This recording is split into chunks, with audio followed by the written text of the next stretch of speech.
Hindi ko nabanggit to. Sabi ko nga sa inyo, wala muna tayong shoutout ngayong umaga dahil nagmamadali tayo. Tignan nyo, niraratrat yung mga vlog natin, yung mga topic natin. Kasi baka dumating na sa amin yung Hurricane Melissa, no, at maabutan tayo. Ngayon naman, since napag-usapan na natin si dating Pangulong Duterte, no, may isang vlogger sila, mga bossing, eto nakaaway to nila Roque no? Sinugod sila Roque nito Oo, doon sa mga DDS, sila. Vlogger sa vlogger, yung mga kabet sa kabet, may Team Alpotera, may Team Hamnilet, pero kung ako magiging DDS ha. Kung ako magiging DDS mga kababayan, Team Hanilet ako. Bakit to? Hindi kasi may respeto ako doon sa kay Kitty at doon kay Hanilet. Bilang kapamilya, no? Bilang tumindig ng nasa tabi ni dating Pangulong Duterte, no? At bilang may anak na Kitty Duterte nga mga bossing. Kumbaga para sa akin doon sa kabit-kabit, usapang kabitan ni dating Pangulong Duterte, mga bossing, para sa akin, dapat inihihiwalay nila Pulong yun no? Hindi sinasama nila Pulong bilang kabit o turing na kabit si Hanilet. Dahil kumbaga may kapatid na sila diyan tapos ganun pa nila ituring. Sabi po nung vlogger na ito, kilala nyo yan. Di ba? Ayan, nababasa ko diyan sa comment section ninyo, ha? Pero ayoko magbanggit ng pangalan kasi syempre magiging bias ako sa iba Sabi dito, siguro nakita niya si Pangulong Bongbong Marcos ay bumisita doon sa libingan ng kanyang ama. Kaya naman may nasabi itong si Bossing na aside from the Ghost Flood Control Project, anak ng tokwa naman kay Pangulong Bongbong Marcos ninyo binibintang yung mga Ghost Flood Control na yan. Siya nga ang nagpasiwalat niyan kayo nga yung lahat ng mga bintang ninyo, wala naman kayong ebidensya. Di ba? Wala kayong mga ebidensya. Sabi dito, aside from Ghost Flood Control Project, we also have a Ghost President. No? Who? Ghost President, bakit? Kasi nasa ibang bansa. Kasi pumunta ng ibang bansa. Diyos ko naman, yung Vice Presidente nyo nga, ilang beses nang lumabas-pasok ng bansa. Halos nasa 16 na yata o magdi-18 na yata.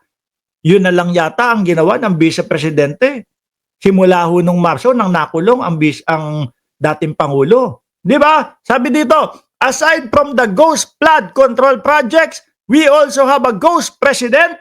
Siguro sinasabi niya, parang wala namang ginagawa si Bongbong Marcos No? Parang hindi naman natin maramdaman si Bongbong Marcos Bulag-bulagan lang kayo.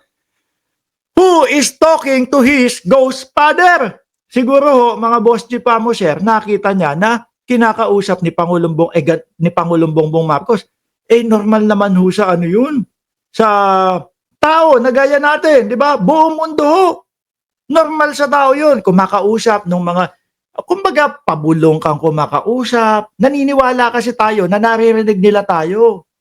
Di ba? Naniniwala tayo na yung mga mahal natin sa buhay ay nakikita tayo. Nandyan lang sila sa paligid. No? O kung sila ay nasa langit o kung nasaan man dako, naniniwala tayo na nakikita nila tayo. Bakit to mga bossing? Wala lang. Siguro gusto lang niyang mambatikos. Tapos edited pa yung halos gabi naman. Nung nakita ko to doon sa Hague, yung nakikipag-away kay hindi naman ganito kakinis yung kanyang mukha. O tayo, walang filter yan, ha? Anyway, wag natin ikumpara, no? Baka sabihin nila, kinumpara mo pa yung itsura mo dyan. Wag na natin ikumpara. Ginawa naman din ng dating Pangulong Duterte to. Umahalik din naman sa puntod ng kanyang namayapang magulang. Di po ba? Kaya dapat yung mga ganyan, hindi na natin binabastos, paniniwala ng mga tao yan Tayo, binastos po ba natin yung ganyan nila? Kadalasan na na ginagamit natin dito mga bossing kumbaga pang ano lang, pang-asar sa mga DDS yung pag-ano nila, yung pag-arte ni dating Pangulong Duterte. Yung tipo, my name is Rodrigo. Pero kapag ka ho yung mga tungkol sa mga mayapa na ho, hindi na ho mga kababayan. Oh, 'di ba? Balita pa nga o ni Senyora Duterte cried hard at his parents' graveyard. Simula nung siya ay nanalo bilang presidente at 3 a.m. today hours after partial election results showed he is leading nung panahon nung tayo tatanga-tanga pa. Naniniwala sa kanila. Ay, Diyos ko. Presidential frontrunner Rodrigo Duterte broke into tears as he asked his parents to help him rile the country. Yan ang mahirap kasi doon sa mga DDS mga kababayan. Panay ho sila banat, panay ho sila pangbabardagol, hindi nila alam, babalik at posibleng maibalik sa kanila yung mga ganito ho. O di po ba? Bago kasi bumanat, bago bumardagol, sisiguraduhin na yung sa kampo ninyo, walang mga ginagawang kagaya nung ganyan. Pero ako ho, mga bossing, irerespeto ho natin yan. No? Dahil po, yan is mga namayapa na. Yan po is mga, kumbaga, namamahinga na po. Hindi naman po tayo kagaya ni Vice Presidente na kapag nagagalit, pag nagagalit, biglang nang hahalungkat ho ng puntod. Tapos ano gagawin daw? Itatapon sa West Philippine Sea yung labi ni dating Pangulong Marcos Sr. Mga kababayan. Di ba? Gagalit ang Vice Presidente, Gagalit ang Vice Presidente, mga boss chief mo, sir. Sabi, huhukayin ko ang libingan ng dating Pangulong Marcos Sr. Tapos itatapon ko sa West Philippine Sea. Ganun. Ang hindi ko maintindihan mga bossing, si Amy Marcos. Si Amy Marcos, ipinipilit, sinisiksik pa din ang kanyang sarili doon sa mga Duterte kahit ganun na ang ginawa ng Vice Presidente. Pambabastos na doon sa kanyang ama Kaya ako nagdududa kay Senadora Amy Marcos No? Hindi kaya meron ding kalokohan na itinatago si Amy Marcos na siya ay natatakot na malabas kapag siya ay hindi kumampi sa mga Duterte. Hindi kaya ganun mga bossing?